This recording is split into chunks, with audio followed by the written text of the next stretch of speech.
Omar Egassama à nouveau, il tente de retrouver Zakaria Benguedouche, mais ça revient dans les pieds de Rémi Duterte. La frappe de Rémi Duterte, elle n'est pas pleinement captée cette balle par Tao Paradowski.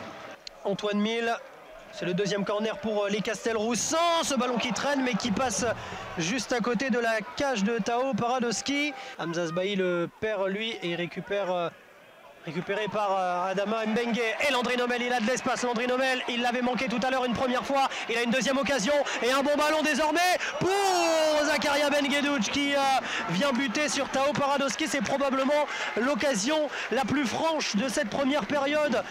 On laisse ce ballon un petit peu traîner du côté des Castelroussins et désormais Ismaël Camara qui peut centrer ce ballon. Il y a une tête intéressante d'Orfembina et Hillel Konaté qui réalise eh bien de mémoire, si ce n'est la première parade, l'une des premières parades de cette rencontre.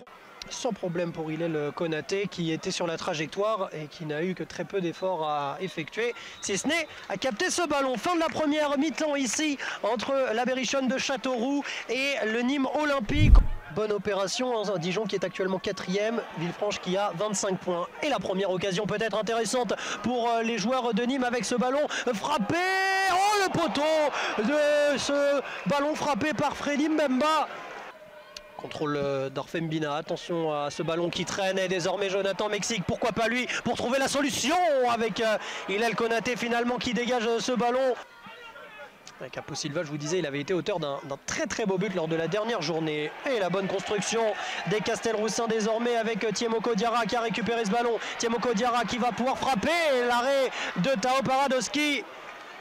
C'est tout un bloc rouge et bleu qui désormais avance avec Tiemoko Diarra qui est repris. Aloïs Fouda qui vient trouver la bonne frappe de Landry Nomel, mais Tao Paradowski qui ne parvient pas à ressortir ce ballon. Le centre il est plutôt bon et au deuxième poteau il y a Aloïs Fouda qui vient trouver Capo Silva et ça revient sur la barre transversale. Oh que c'est chaud, il reste 3 minutes et les Castelroussins poussent dans cette fin de match.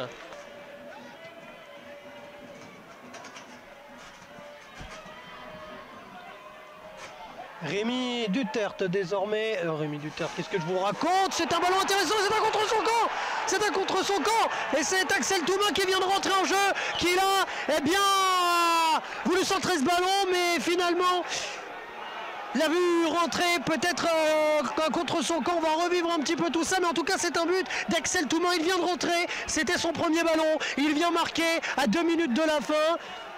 Et vient surprendre complètement cette équipe de Châteauroux. Et ouais, les coachs qui demandent également.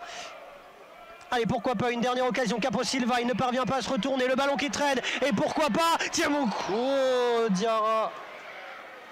C'est lui qui a peut-être la balle d'égalisation au bout du pied. Il y a eu un but contre son camp de Baptiste Guyot.